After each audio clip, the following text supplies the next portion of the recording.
Tonight on CBC Vancouver News, flooded out. Rain-swollen rivers and creeks cause major damage in BC's central interior. Also, we don't see any need for that. We think it's excessive red tape. It's bureaucracy.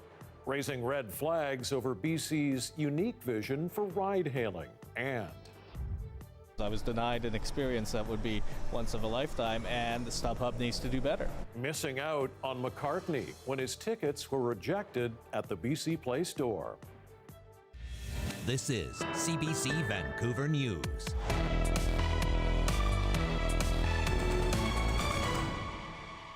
Good evening. Ranchers and residents in BC's central interior are reeling tonight. Swollen rivers and creeks have flooded, causing major damage there.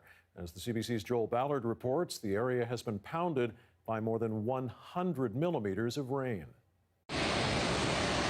5 days of unrelenting rain, causing the Chilcotin River to overflow, damaging roads, ranches, and homes. We've got an incredible amount of damage to fix. The worst flood rancher Randy Sogstad has ever seen. I've been here since 1990, and we had a bad flood that year I moved here, and everyone said, oh, that was a 100-year flood. Well, here we are 29 years later, and it's way worse than 1990 was. Sogstad is a trained pilot and took to the air to see how the flood affected other properties in the Caribou region. Well, they can't get out of their houses. The roads are washed out, bridges are washed out. They've got nowhere to go. BC River Forecast Centre issued a flood watch early Sunday and upgraded it to a warning Monday. But for many, that was too late. Their ranches already flooded. This is really quite a significant rainfall event, and it's significant also because it seems to have fallen over a significant portion of the watershed. More than 100 millimeters of rain fell, the Chilcotin flowing at record levels. Jollymore says those affected need to take extra caution. These high flows can have a really deleterious effect on the stability of banks as well as any infrastructure that they come across. For Sogstad, he's frustrated by a lack of warning and reaction by both the regional district and the province. Flood warnings issued after a flood, unable to reach anyone by phone, he says. It's incredible. And then here we are on a Saturday, and there's not even a manned emergency number in the whole province. You know, like, come on, people. Jollymore says the River Centre issued their warning as soon as the forecasts indicated potential flooding. The province said in a statement the responsibility for managing emergencies rests at the local level, and it supports those efforts, adding the Ministry of Transportation is positioned to send their crews to assess roads for repairs once water levels recede. The Caribou Regional District opened its Emergency Operations Center Tuesday. We're asking residents who are affected to reach out to us, and then we're assessing all of those needs and then working with them on a case-by-case basis to help solve those needs that they have. The district is encouraging those trapped to simply stay home and wait out the flood, with the river expected to recede over the coming days. Joel Ballard, CBC News, Vancouver.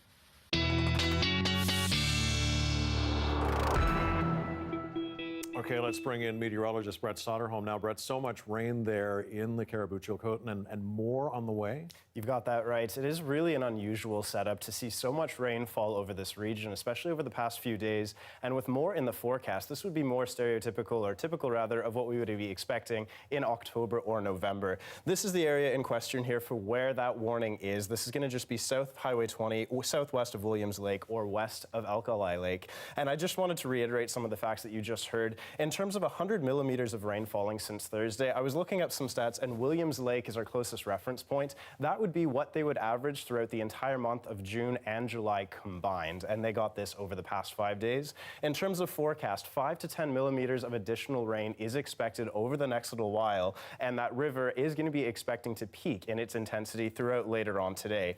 So as you can see, for the next 12 hours or so, there is a lot of green on our map here that indicates that light rain is going to be falling, and this is something to be watching very closely, because as we know, when water starts to flow down into the rivers, this can have a delayed reaction in terms of those water levels. So I'll be keeping a very close eye on this as the days go on. All right, Brett, thanks very much. We'll talk to you again in a bit. Sounds good. Well, a stretch of Highway 4 near Ucluelet was closed for much of the day after some construction blasting went wrong and buried the roadway in debris. Have a look. Overnight crews working on the Kennedy Hill Safety Improvement Project were doing blasting work around 3 a.m. when several large boulders broke free unexpectedly. Some of them were as big as cars, and the highway had to be closed while workers broke them up and cleared the road. The highway did open to alternating traffic late this afternoon. Well, the BC version of ride-hailing is facing criticism tonight. Yesterday, the province unveiled regulations and rules that would finally allow services like Uber and Lyft to hit our streets. But some say they're too restrictive. The CBC's Tina Lovegreen now on the latest roadblock to true ride-sharing. BC has been waiting a long time for ride-hailing to hit the streets, and we're slowly inching ahead. We fully expect the new regulations to be in place by September 16th. Add on another few weeks for the Passenger Transportation Board to review those applications, and everything should be a go. But wait, there is a new sticking point. The government is requiring all drivers to have a Class 4 commercial license. It's what taxi and limo drivers have. The province says the requirement is to ensure the safety of passengers. We're not interested in compromising public safety, and a Class 4 license requires for a driver to have at least 2 years of non-learner's driver's experience, to be at least 19 years old, to have a cleanish driving record, and have a basic understanding of the workings of their vehicle. Uber hasn't commented on the new regulations, saying it needs more time to review them. But ride-hailing company Lyft disagrees. It says it won't improve safety, but rather increase wait times. And other ride-sharing advocates agree. We think it's excessive red tape, it's bureaucracy, and frankly, to be quite honest, it's really playing into the hands of the taxi industry. But BC's strict rules aren't unique. Alberta requires a Class 4, and New York requires some kind of commercial license. Lyft doesn't currently operate in any jurisdiction that requires drivers to have a commercial license. But Uber is there. Transportation expert Garland Chow says if those big companies decide not to operate in BC, there are others who will. I believe the market will show there are plenty of local entrepreneurs that are happy to get into the market and fill that void. There's also worry that there won't be enough drivers willing to jump the hoops to get a Class 4 license. I don't know if the government really realizes how many thousands of people are going to have to register to make it work. So ride-hailing will come to Vancouver, but its success is still in question. Tina Lovegreen, CBC News, Vancouver. Several First Nations are going back to court to challenge the Trans Mountain Pipeline expansion project. They are appealing the reapproval of the project, saying once again there was a failure to consult and seek consent from First Nations. And that legal errors were made by the National Energy Board. The groups also argue the federal government has failed to respond to its concerns over the cleanup of a potential spill and the marine impacts on the endangered southern resident killer whales. The federal government's decision to buy the pipeline and become the owner makes it impossible for them to make an unbiased, open-minded decision. The federal government and Trans Mountain have 10 days to file their own response in the courts. We should find out in September if the First Nations appeal will go through.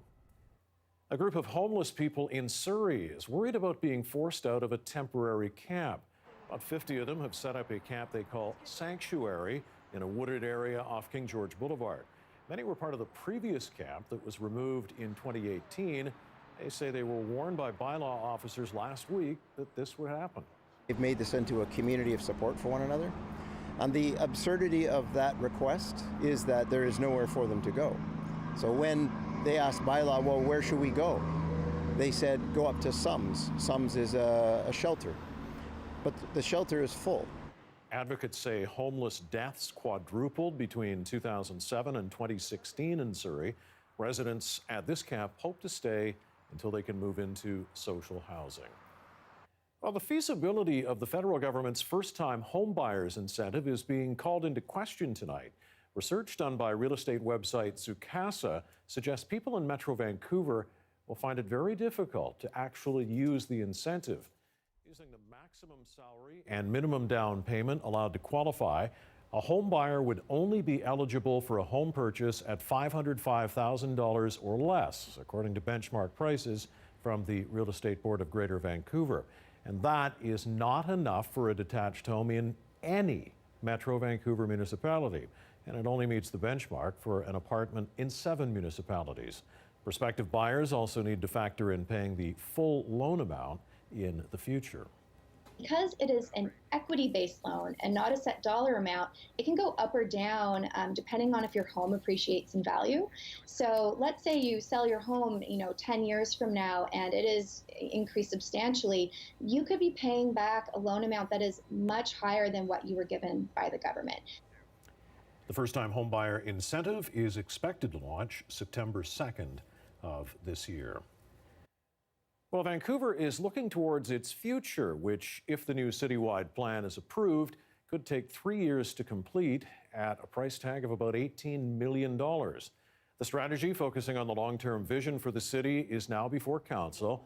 The plan is to include as many groups and residents as possible in the conversation to find out what kind of city they want to live in.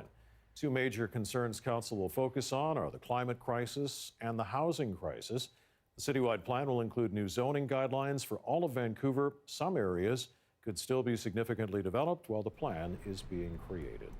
We're in a housing crisis. Vancouver is less than a 1% vacancy rate. We know that we're growing slower than other municipalities, and so we have to continue to build housing in order to provide more options for the families that live here. The citywide plan would involve around 30 staff. It would start this fall and wrap up in 2022.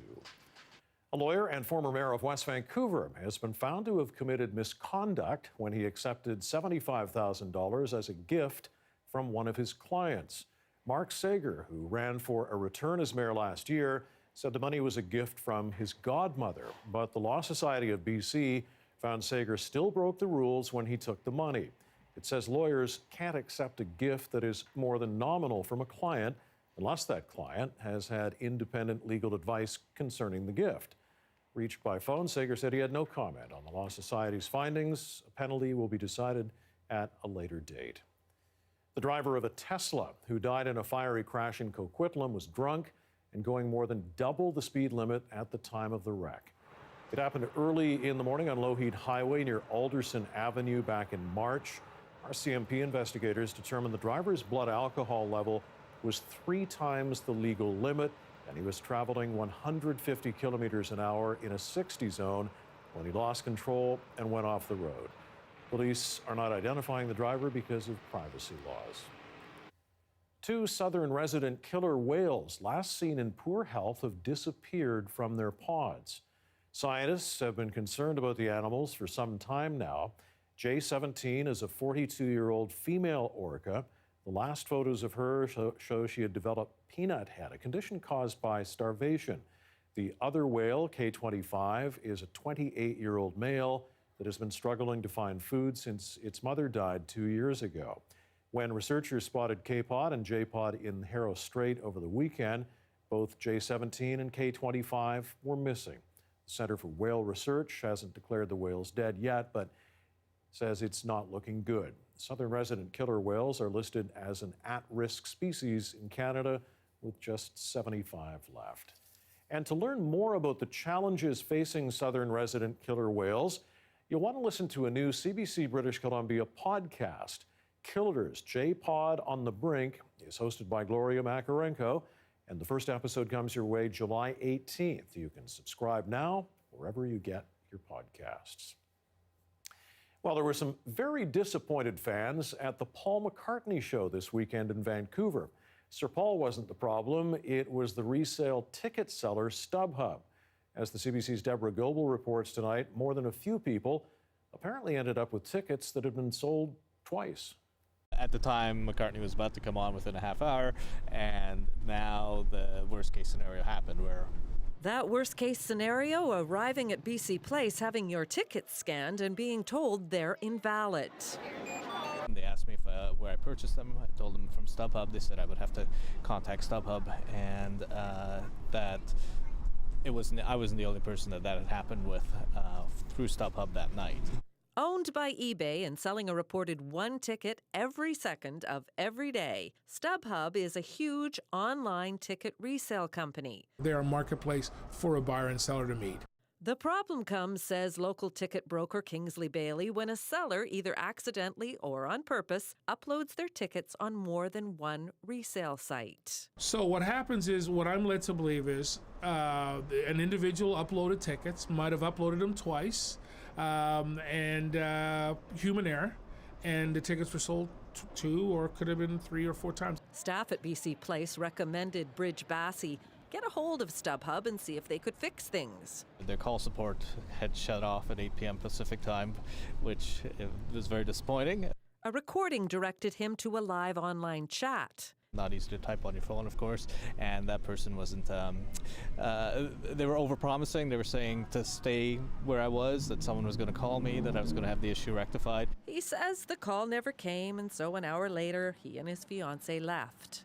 StubHub does guarantee the ticket, but when you've been waiting more than a month to see a show, money isn't always the most important thing, he says. I was denied an experience that would be once of a lifetime, and StubHub needs to do better. What Bridge Bassey says he'd really like to see is having a fair shot at buying a good seat for face value directly from Ticketmaster, but experience has taught him that doesn't often work out either.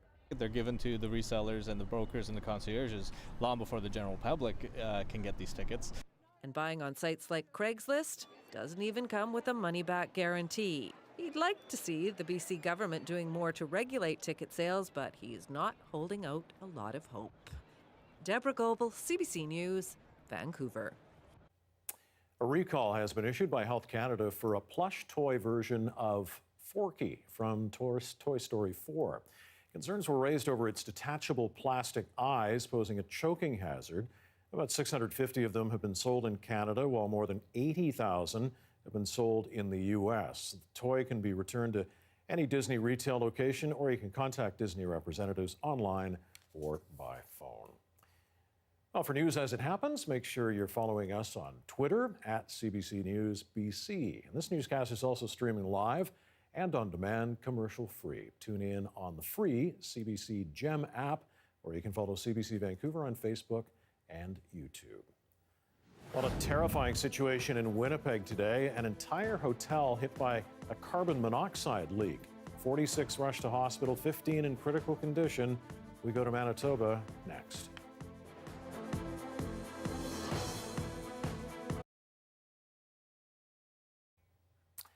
All right, tonight we're going to take a moment to learn more about Canada's territories. How much do you really know about our neighbors to the north? Well, let's find out.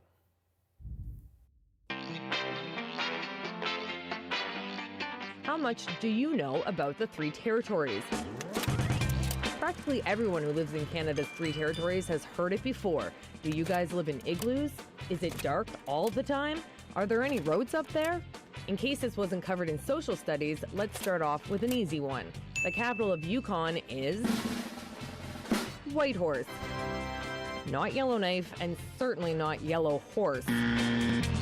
Whitehorse, the Vancouver of the North, the wilderness city, Starbucks, skiing, angled parking. The Yukon is rich in Indigenous and gold rush history, mountains, and a thriving arts and culture scene. To be sure, Yukon is not, and never has been, in the United States, though it shares a close connection with its Alaskan neighbors and northern BC. Then we have Yellowknife, the capital of the Northwest Territories, the diamond capital of North America.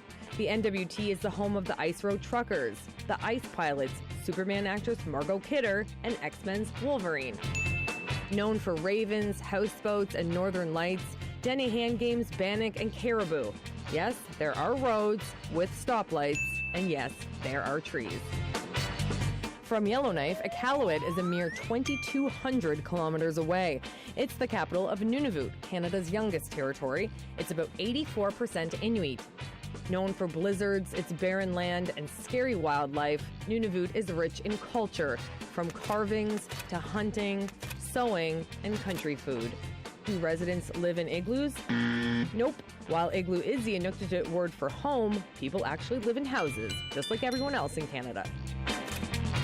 We are not shrouded in darkness all day, every day, nor are we draped in snow all year. At the dead of winter in the capital cities, we'll see several hours of daylight, but in places like Inuvik and way up in Grise Fjord, the sun won't come up for about a month. But hey, that's just winter. Those communities see 24 hours daylight in the summer. And did you know Yellowknife is one of Canada's sunniest cities?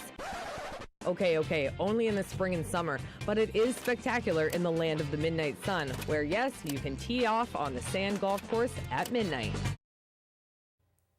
There you go. Learned a lot there. Okay, stay with us. We're going to be right back with more on what's making headlines elsewhere in the country. Stay with us.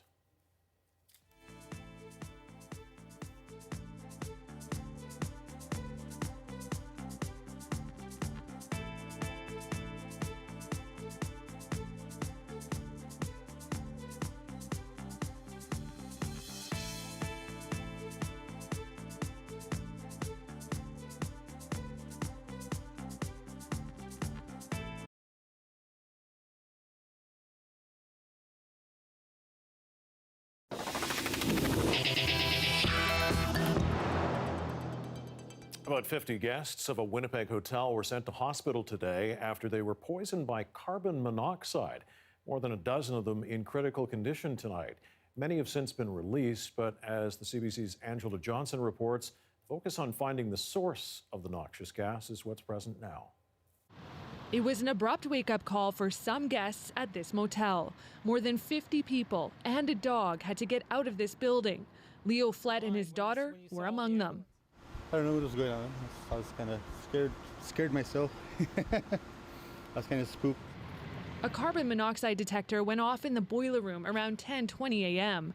Dozens of people were sent to 4 different hospitals.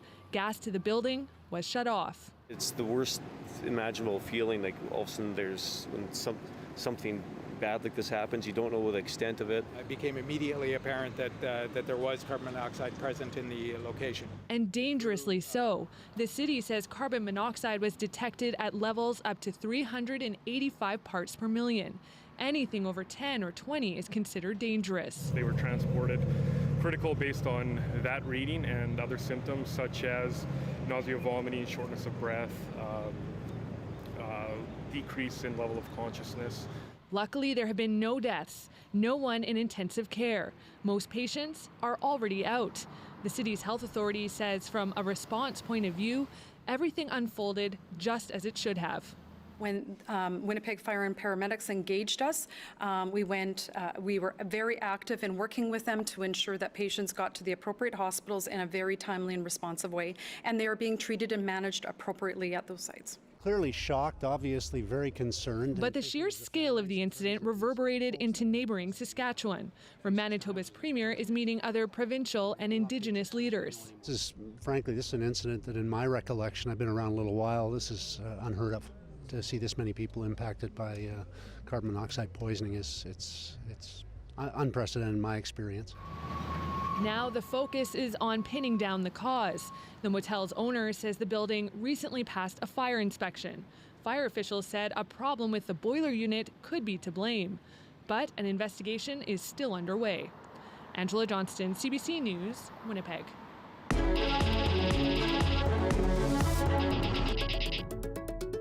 Premiers and territorial leaders are meeting in Saskatchewan this week. And after a 2-year absence, they are being joined by the leader of the Assembly of First Nations. But as David Cochran tells us, there are no guarantees he's back to stay. The government of Saskatchewan took big steps to get the premiers to Big River First Nation, in part because it ensured the attendance of a big player. Hey, how are you? See you. Right on. Harry Bellegarde hasn't been to one of these since 2016. The Assembly of First Nations was part of a boycott to protest the lack of time dedicated to Indigenous issues at these events. But this year is different. For the first time, provincial First Ministers are meeting on a First Nation. It's never happened before in the history of Canada, so that's one reason I had to be here. It's a point in history that I think we all collectively can be so very proud of as Canadians. I think it's important because we want to listen to him and to the First Nations, as many groups as possible. Bellegarde is here, but the Inuit and the Métis who joined him in the boycott are not. The Inuit say it's simply a scheduling problem, but the Métis say their concerns still have not been addressed. Not every premier made the trip to Big River either. PEI, New Brunswick, Newfoundland and Labrador, and Ontario sent ministers instead. I just want to begin by welcoming everyone here to Saskatchewan. There was still a full day of discussion with lots of agreement, primarily on reducing the number of Indigenous children in care. But despite the celebration, this is really only a partial thawing in relations. Bellegarde came because this is First Nation land. He has a personal connection to its people. There's no guarantee he shows up next year. Depends who hosts it, and if it's out on First Nations territory, it would look pretty not very well for the AFN National Chief not to be out at Big River. So it depends where it's hosted next year. He's back at the table, at least for now. David Cochran, CBC News, Big River, First Nation, Saskatchewan. Indigenous children face the highest rates in the country, according to a new study on child poverty rates. The report was written by researchers at the Assembly of First Nations and the Canadian Centre for Policy Alternatives. Researchers found 47% of First Nations children on and off reserve live in poverty. That's 2.5 times above the national average. The number rises to 53% for children who live on reserves. Authors of the study say the poverty rates barely moved between 2006 and 2016. A Quebec law barring members of the public service from wearing religious symbols is facing its first legal challenge today. Two groups were in court demanding it be suspended immediately. But as Steve Rucavina explains, the legal battle is proving to be a complicated one. Well, the courtroom was packed so much so that they had to bring in an extra row of folding chairs to accommodate all the journalists, lawyers, and other people who are interested in this. There were several women wearing hijabs and other religious symbols in the courtroom, some of whom will be directly affected by this law. I just graduated. I want to work ASAP.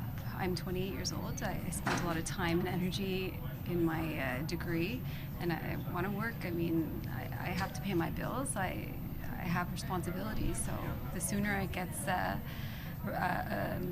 taken back, the better it is for people who are in the same situation as me. Now, the challenge for the lawyers arguing against the law is that the government has already built in the constitutional notwithstanding clause into the law, making it difficult to argue it on constitutional grounds. So they attacked it on as many other fronts as they could. For one, they argued that the province doesn't have jurisdiction in their minds to legislate the relationship between the government and religion. Government lawyers countered that, saying that it's well within their jurisdiction that governments legislate things to do with morality, such as gambling or alcohol, all the time.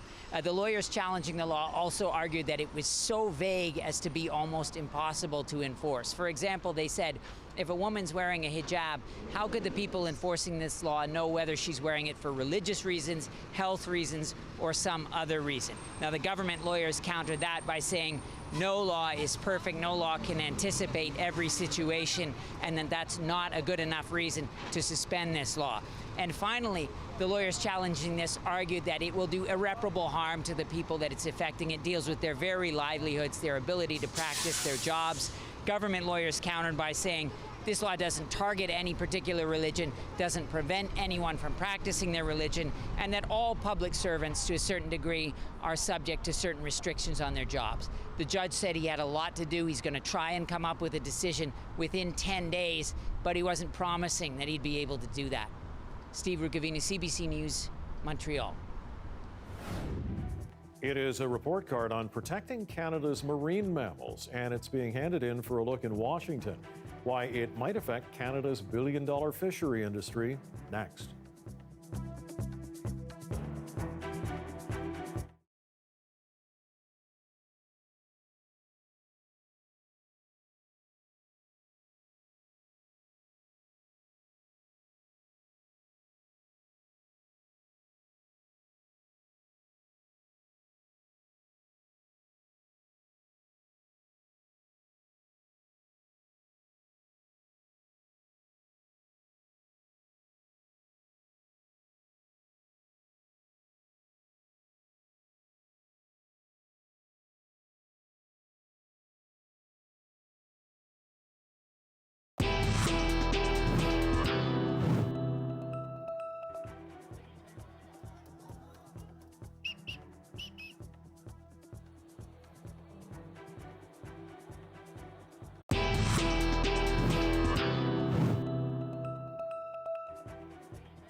Here are some of the stories we're following tonight on CBC Vancouver News.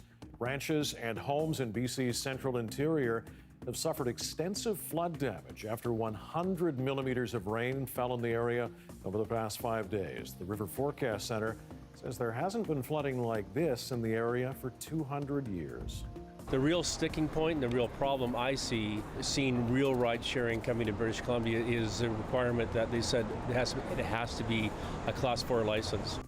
A day after the government unveiled a BC version of ride-hailing, some critics say there's too much red tape and bureaucracy. As you heard, particularly the requirement for drivers to have Class 4 commercial licenses. They said I would have to contact StubHub, and that I wasn't the only person that had happened with through StubHub that night. A Paul McCartney fan is denied what he calls a once-in-a-lifetime experience when tickets he bought on StubHub for the Vancouver concert turned out to be invalid. Well, this is an important month for the future of the fisheries industry here in Canada. Within days, our country will submit a progress report to the United States government outlining steps taken to protect whales and other marine mammals from harm caused by commercial fishing. As Paul Withers reports tonight, at stake is access to the U.S. seafood market, worth $4 billion a year to Canadians.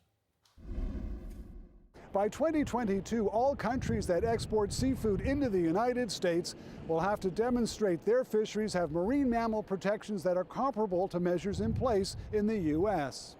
This month, the Department of Fisheries and Oceans will meet a first deadline, submitting a report on over 200 Canadian fisheries that interact with marine mammals, including the two most valuable and closely watched, lobster and crab. The report will be sent to the National Oceanic and Atmospheric Administration, or NOAA, which will evaluate Canada's protection measures.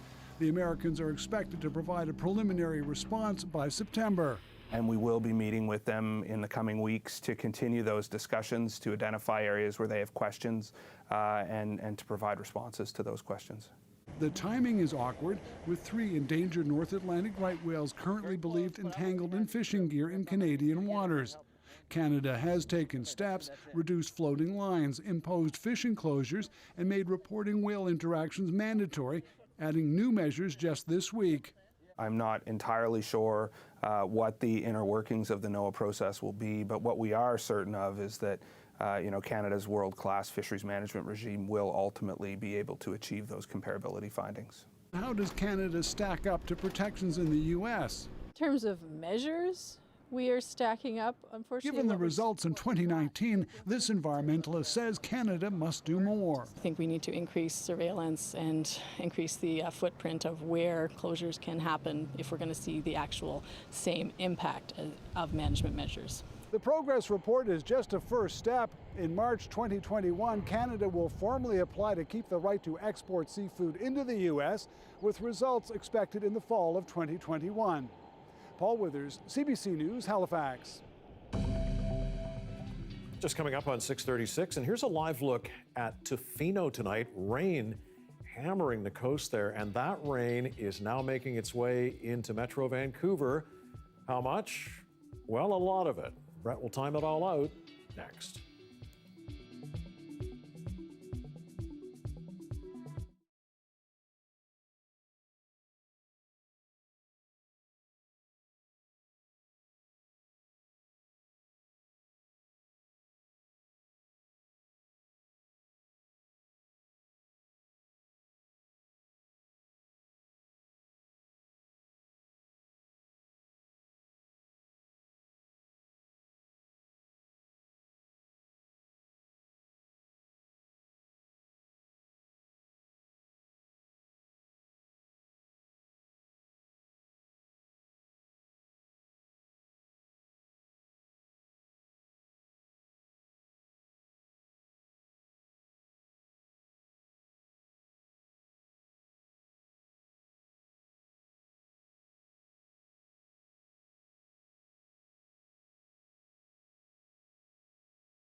of this, you can expect rain to be falling widespread across the region. Only a few breaks expected tomorrow into the afternoon for parts of the Fraser Valley, but I'd watch out even for the evening hours to potentially get another round of those showers before it formally clears out, essentially on Thursday. And how much rain are we talking about? Again, normally I say we only get a couple of millimeters here or there, but tomorrow it is going to be soggy. I wanted to zoom in specifically, drawing attention to anywhere, say, North Vancouver, West Vancouver. I would not be surprised if we exceed 30 millimeters, and downtown in that 15 to 30 realm quite comfortably. This is going to help our fire danger rating, of course, keep it quite low. But then once I mentioned here, the rain, after it goes away on Wednesday, Thursday, Friday, and Saturday, this is actually going to be a nice little break. So temperatures here are going to be warming up to their seasonal average. We've got some pretty nice low temperatures as well. And finally, that sun should make a triumphant return. So, and I wouldn't pay too much attention to that Saturday, Sunday stuff yet. I'm not very convinced, but just kind of put that aside. A few days away. Yeah, exactly. Keep that in mind. Right, thank you very much. You're welcome.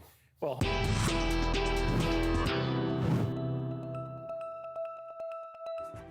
well, Hong Kong's political leaders may have killed a contentious bill, but protest leaders say their fight is far from over. I'll tell you why and take you there right after the break.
Hi, I'm Amy Bell, and here's what's in your CBC Vancouver inbox.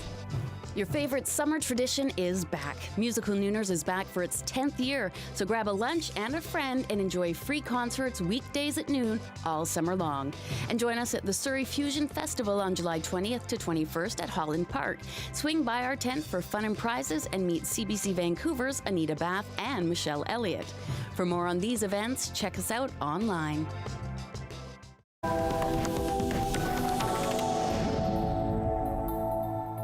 Pro-democracy protesters in Hong Kong say their fight isn't over.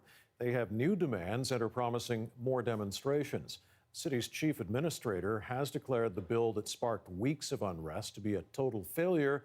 But as the CBC's Sasha Petrusek reports, Carrie Lam stopped short of saying the bill is done for good. Today was a victory of sorts for the protesters who have been out on the streets of Hong Kong by the thousands, the hundreds of thousands, and the millions over the past month. Carrie Lam, the leader of Hong Kong, said that this bill that they're all so angry about, this controversial extradition bill, is dead. Those were her words. She also said that the government had made some serious mistakes in presenting it and sounded very apologetic. But that wasn't what people were hearing when they heard her words. I fully understand that the responses of the government may not have fully met the wishes of the people.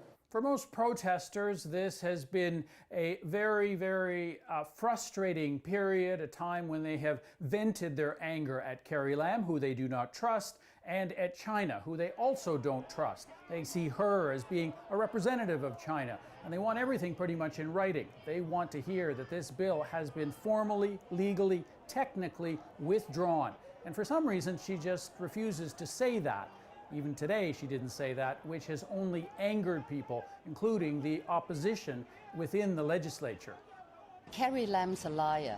I mean, this morning she's still trying to use political rhetoric, her playing with words to try to pacify this community. As far as the protesters are concerned, nothing at all has changed. They say that the protests will continue until they get concessions on the wording that Carrie Lam uses. They want the bill withdrawn. They want to hear that word from her. They also want to hear that there's going to be an independent police inquiry. People here accuse them of brutality and using excessive force during many of the protests, including just a few days ago on Sunday. They also ultimately want Carrie Lam to resign. So those are the extra demands. She has refused to address either of those, to call an inquiry or to resign. So people say there will be more protests, including 2 that have been called for this coming weekend. Sasha Petrusik, CBC News, Hong Kong. The sex trafficking trial of U.S. multimillionaire has quickly taken on a political angle. Jeffrey Epstein is accused of sexually abusing and exploiting teenage girls. At the center of the political scandal is President Trump's labor secretary and his role in the previous handling of the case. As Kim Brunhuber explains, this has politicians on both sides of the aisle pushing for answers. In negotiating an outcome. At his 2017 confirmation hearing, only one senator asked Alexander Acosta questions about his plea deal with Jeffrey Epstein. What we presented at the very beginning was 2 years plus registration. He was duly confirmed as Donald Trump's labor secretary. 2 years later, if he refuses to resign, President Trump should fire him. That deal now has top Democrats in Congress calling for Acosta's head. Instead of prosecuting a predator and serial sex trafficker of children, Acosta chose to let him off easy. As a federal prosecutor in Miami, Acosta allowed Epstein to plead to minor charges for solicitation instead of the more serious federal charges of sex trafficking. Epstein only served 13 months in jail, much of it free on day leave. The case never went to trial, and dozens of victims who'd gone to police were never told why. Now that plea deal is being reviewed by the Justice Department for misconduct. Today, Acosta tweeted in his defense. With the evidence available more than a decade ago, federal prosecutors insisted that Epstein go to jail, register as a sex offender, and put the world on notice that he was a sexual predator. Now even some Republicans are asking uncomfortable questions. If this plea deal doesn't withstand scrutiny, then it would be a job of the Judiciary Committee to find out, how it got off the rails. Donald Trump, meanwhile, defended Acosta today, saying he felt bad for him. He's been a really great Secretary of Labor.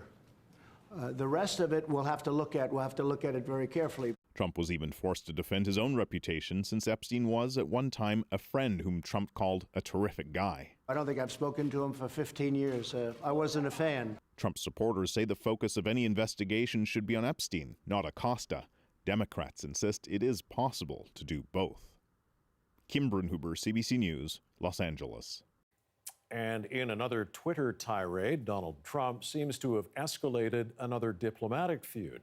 This morning, the U.S. president called British Prime Minister Theresa May foolish, among other things, and said her ambassador in Washington is a, quote, very stupid guy. The CBC's Chris O'Neill Yates has more tonight from London. In a blistering Twitter attack, President Donald Trump called Sir Kim Derrick a wacky ambassador and a pompous fool. He also went after Prime Minister Theresa May, saying because she went her own foolish way on Brexit, she couldn't get a deal and that she'd have gotten one if she'd listened to him. Foreign Secretary Jeremy Hunt, a contender to replace May, tweeted that those comments were disrespectful and wrong to our Prime Minister and country. He said your diplomats give their private opinions, and so do ours. Derrick is very respected in government and diplomatic circles. He's described by several former diplomats as very straightforward and down to earth. He has had an illustrious reputation, having served the Foreign Service in many roles since 1980. During the dark days of the rise of the Islamic State, he was a national security advisor here in the UK. No one expects Derrick to lose his cool, even after being disinvited to a White House dinner last night. Today, he bowed out of attending a meeting that Trade Secretary Liam Fox had scheduled with Ivanka Trump. But in a couple of weeks, all this will be somebody else's problem because there will be a new prime minister. The frontrunner in the Conservative leadership race is Boris Johnson, whom Trump admires. I think it's very important that we have a strong relationship with our most important ally. The United States has been, will be for the foreseeable future our number one political, military friend and partner, and we're going to continue to stress the vital importance of that relationship, believe me. Whoever becomes prime minister, they'll have to decide whether Derrick stays in his role. His term is up at the end of the year anyway. But for now, the UK's man in Washington can't do his job because Donald Trump refuses to deal with him. Chris O'Neill-Yates, CBC News, London. A colorful and popular figure in American politics and business has died, Texas billionaire Ross Perot. Perot ran twice for U.S. president as an independent. His brand of frank talk and folksy wisdom was a sharp contrast to his Democratic and Republican opponents. Although he never came close to winning either of the elections he ran in 1992, he got 19% of the presidential vote, more than any other independent candidate. Perot made his fortune in the early days of high tech. His family says he had leukemia. Ross Perot was 89.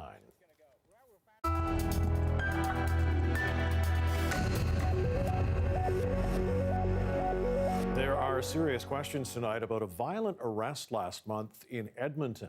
Cell phone video shared online shows a suspect beaten and kicked by police officers, his head slammed into a wall. Now, as Charles Rusnell reports, the CBC has learned there's a criminal investigation into how police acted during the arrest, and a note, his story does contain some graphic images. A police chase ends in a downtown Edmonton parking lot.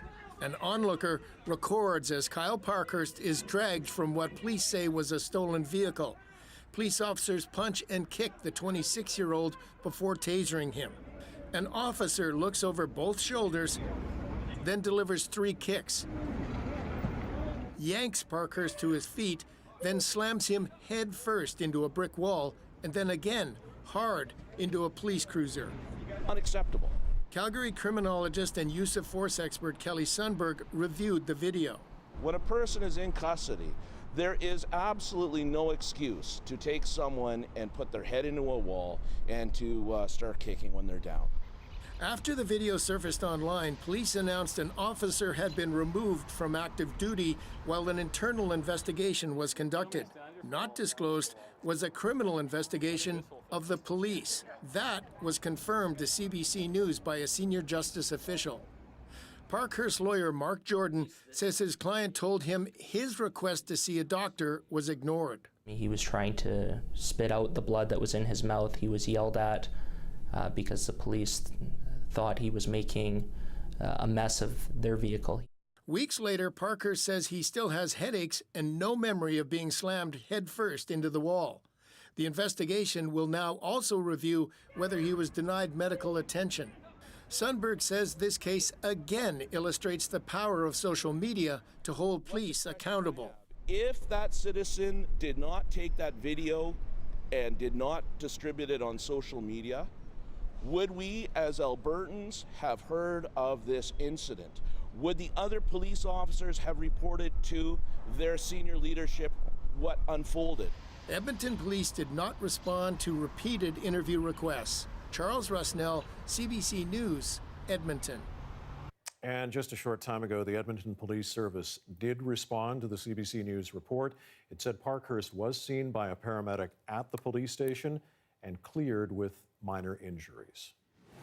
Oh, maybe you've got a signature dance move that's all your own, but this bird has got not just one, but 14. Going to meet Snowball the cockatoo right after the break.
Well, summer in the north isn't quite as warm as what we experience here on the south coast. Oh no, not by a long shot. This is what a day in July looks like when you are north of the Arctic Circle.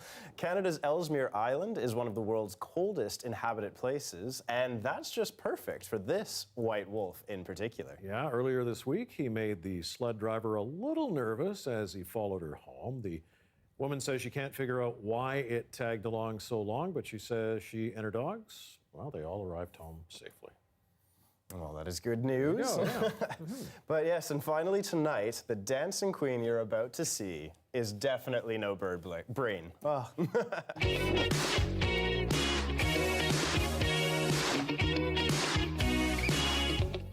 I mean, this is just amazing. This is Snowball, and he is one rockin' cockatoo. He's been showing off his moves for years, actually. Yeah, recently his rhythm has impressed scientists at Harvard University, of all places. They concluded the energetic diva has indeed invented 14 rare and original moves previously unseen in birdland, including rolling his claws, head banging, and shaking his booty. Are you allowed to say that? Yes, all in time to the music. The result is definitely another feather in this bird's, well, rather impressive cap. Yeah. I think I need to take some of the lessons from that guy. All unique. And I feel we could have worked in shaking his tail feather in there. Maybe. You could have done that one. time. But we'll fix that in editing. Yeah, there we go. Hey, before we go, we're going to leave you with some more shots from Tofino tonight, where the rain started some time ago. This is a live shot from the Crystal Cave Beach Resort over in Tofino. And the rain falling there. And Brett, you're right, it's now falling here. Would you look at that? The windshield wipers and the umbrellas are up. Leanne Young is here at 11. Have a great night.